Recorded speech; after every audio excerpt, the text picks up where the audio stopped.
ہمارے حالات خراب ہیں، ملک کی حالات خراب ہیں، امن و امان کی صورتحال ناگفتبے ہو چکی ہے، معاشی طور پہ ہم ہر گزرتے دن کے ساتھ مزید ابتری کی طرف جا رہے ہیں، لا قانونیت عروج پہ ہے۔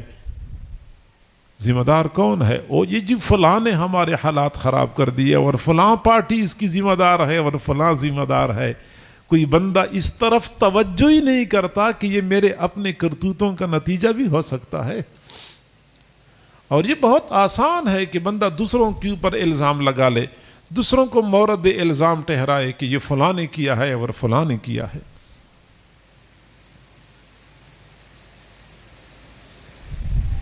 ہر بندہ رو رہا ہے، مہنگائی ہو چکی ہے، مہنگائی بڑھ گئی۔ حضور صلی اللہ علیہ وسلم کے زمانے میں مہنگائی زیادہ ہو گئی۔ حضرات صحابہ کرام نے عرض کیا، سعر لنا یا رسول اللہ، اللہ کے رسول ہمارے لیے چیزوں کے ریٹ متعین کر دیں، قیمت متعین کر دیں، جس طرح کہ آج کل کی حکومتیں ریٹ متعین کرتی ہیں، آپ بھی قیمت متعین کر دیں۔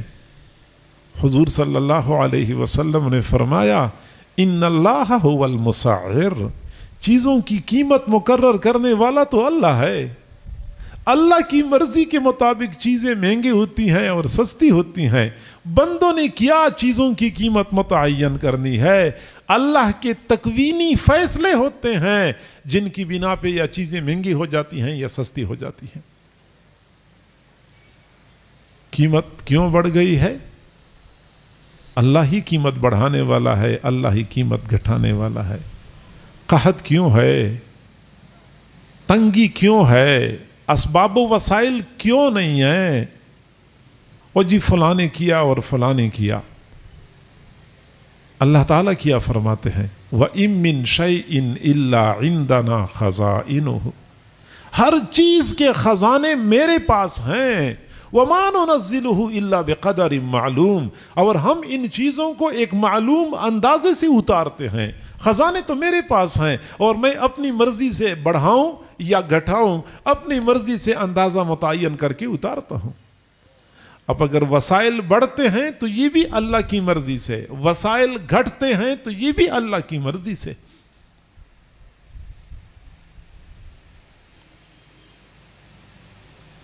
تو میرے بھائیوں، معزز سامعین، حالات کی خرابی میں جہاں بڑے بڑوں کا، ان کے کردار کا بڑا عمل دخل ہے، میں ان کی صفائی پیش نہیں کر رہا، لیکن وہ بھی تو خود بخود قوم پر مسلط نہیں ہو چکے تھے، وہ بھی تو اللہ کی تکوینی فیصلے کے تحت مسلط ہو گئے تھے، وہ بھی تو ہماری کرتوتوں اور ہماری کمزوریوں کا نتیجہ تھا۔ ہمیں چاہیے کہ ہم ان حالات میں دوسروں کو ذمہ دار ٹھہرانے کی بجائے اپنے آپ کو ذمہ دار ٹھہرائیں۔ اور یہ بات یاد رکھیں کہ حالات کو بدلنے کے لیے، تنگی کو فراخی میں تبدیل کرنے کے لیے جہاں ہم اسباب کے درجے میں کوشش کرتے ہیں، وہاں کچھ امور وہ بھی ہیں جو ظاہری اسباب سے ہٹ کے ہیں، اور ان امور کے اختیار کرنے سے فراخی آتی ہے، کشادگی آتی ہے، معاشی خوشحالی آتی ہے۔ ہمیں چاہیے کہ ہم ان امور کو سمجھیں۔ عام طور پہ ہوتا یہ ہے کہ جب معاشی پریشانیاں زیادہ ہو جاتی ہیں، پھر ہم لوگوں سے پوچھتے ہیں کوئی وظیفہ بتا دو، کوئی وظیفہ بتا دو کہ میرے حالات ٹھیک ہو جائیں۔ اب اگر ہم وظیفہ بتاتے ہیں وہ جو عام لوگوں کے درمیان معروف ہو، جو قرآن کی تعلیمات کا تقاضا ہو یا حضور صلی اللہ علیہ وسلم کی تعلیمات کا نتیجہ ہو، تو وہ کہتے ہیں نہیں کوئی اور وظیفہ بتا دو۔ ہماری کوشش ہوتی کوئی نایاب قسم کا، کوئی نادر قسم کا، کوئی عجیب و غریب قسم کا وظیفہ ہمیں بتا دیا جائے، پھر وہ کہتے ہیں ہاں یہ وظیفہ مؤثر ہوگا۔ آئیے میں آپ کو بتاتا ہوں کہ معاشی خوشحالی کے لیے قرآن مجید کی تعلیمات کیا ہیں، حضور صلی اللہ علیہ وسلم نے لوگوں کو کیا بتایا ہے۔ یہ بات میں نے اس نشست میں آپ سے عرض کرنی ہے۔ میری آج طبیعت بالکل ساتھ نہیں دے رہی تھی اور میری تو پہلے نیت بھی خراب ہو چکی تھی کہ جانا بھی نہیں ہے، کیونکہ ساتھیوں کو پتہ ہے میری طبیعت واقعی ایسی تھی، میں خواہ اس طرح بدعہدی کرنے والا بندہ نہیں ہوں، لیکن یہاں آ گیا، یہاں بھی سوچ رہا تھا کہ یا اللہ کچھ آپ میری دستگیری فرما دیں، کچھ آپ حضرات کی محبت ہے تو انشاءاللہ میں کچھ بول رہا ہوں، آپ توجہ سے سنیں گے تو انشاءاللہ فائدہ محسوس کریں گے۔ میرے بھائیو، ہم نادر نایاب وظائف بتانے والے نہیں ہیں، ہم قرآن و حدیث کی تعلیمات کی روشنی میں مسئلے کا حل بتانے والے ہیں۔ مسائل کو حل کرنے کے لیے، بدحالی کو خوشحالی میں بدلنے کے لیے اولین کام یہ کہ ہم استغفار کثرت سے کیا کریں۔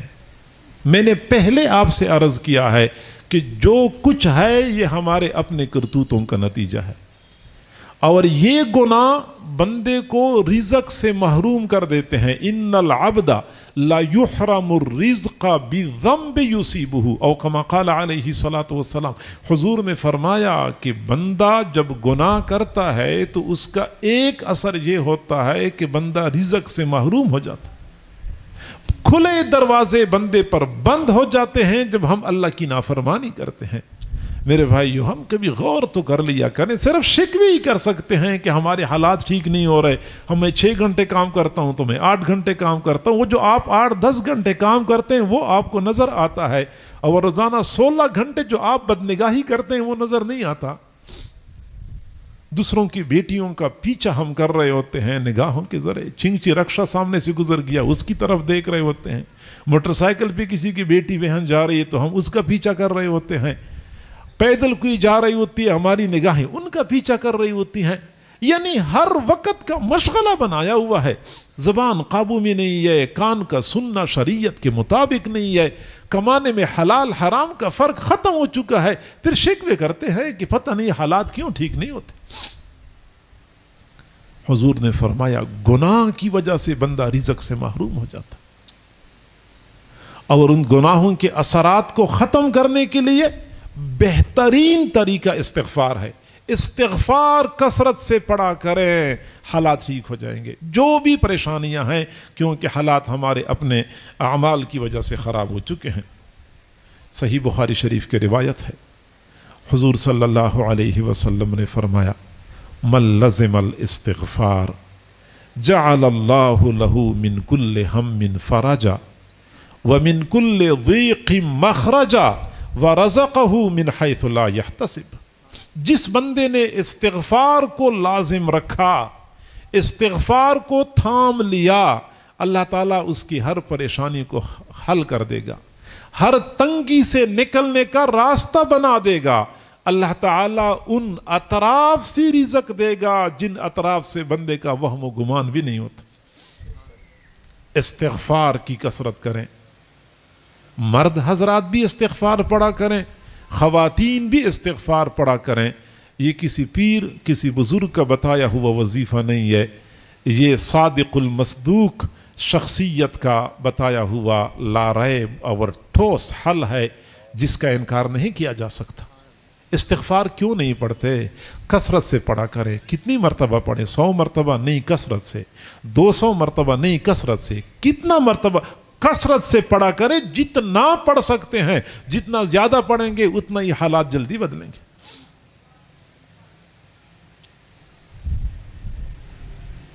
حضرت حسن بصری رحمۃ اللہ علیہ کے پاس ایک شخص آیا، کہنے لگا حضرت گناہوں کی وجہ سے بڑا پریشان ہوں، کوئی حل بتا دیں۔ آپ نے فرمایا کہ آپ استغفار کثرت سے پڑھا کریں۔ 2-4 بندے اور آئے، کہنے لگے حضرت ہمارے علاقے میں بارش نہیں ہو رہی، لوگ پینے کے پانی کو ترس رہے ہیں، کیا حل ہے؟ فرمایا استغفار کثرت سے پڑھا کریں۔ اگلا بندہ آیا، کہنے لگا حضرت مالی تنگی ہے، فرمایا استغفار کثرت سے پڑھا کریں۔ ایک اور بندے نے کہا کہ حضرت اولاد نہیں ہے، فرمایا استغفار کثرت سے پڑھا کریں۔ ایک اور بندے نے کہا کہ حضرت باغات ہیں، درختوں کو پھل نہیں لگتے، فرمایا استغفار کثرت سے پڑھا کریں۔ ایک بندے نے عرض کیا کہ حضرت جو بندہ بھی آتا ہے آپ ہر مسئلے کا حل استغفار بتاتے ہیں، اس کے علاوہ بھی کوئی مسئلے کا حل ہے؟ ہر بندے کو آپ استغفار بتاتے ہیں۔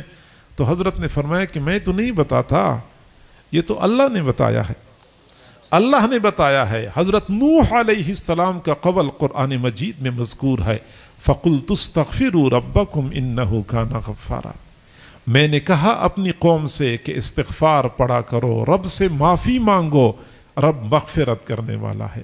گناہوں سے پریشان استغفار پڑھو، رب مغفرت کرنے والا ہے۔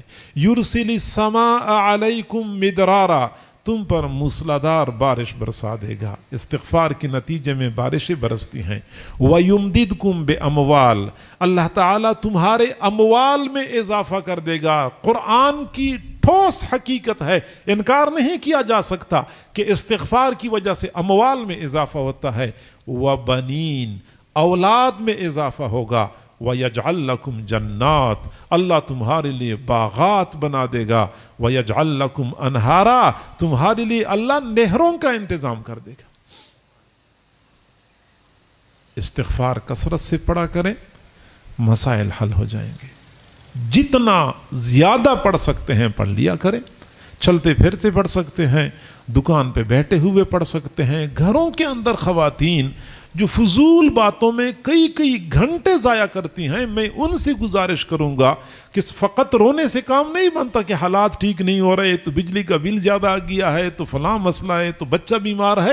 یہ دوسروں کو دل کا دکڑا سنانے سے مسئلے حل نہیں ہوتے، دوسروں کے سامنے اللہ کا شکوہ کرنے سے پریشانیاں ختم نہیں ہوتی۔ اللہ کو منانے سے مسائل حل ہوں گے، کیونکہ مسائل اوپر سے آتے ہیں۔ وہ جہاں سے مسائل آتے ہیں ادھر ہی رجوع کرنا چاہیے، لہٰذا استغفار پڑھا کریں، مسائل حل ہو جائیں۔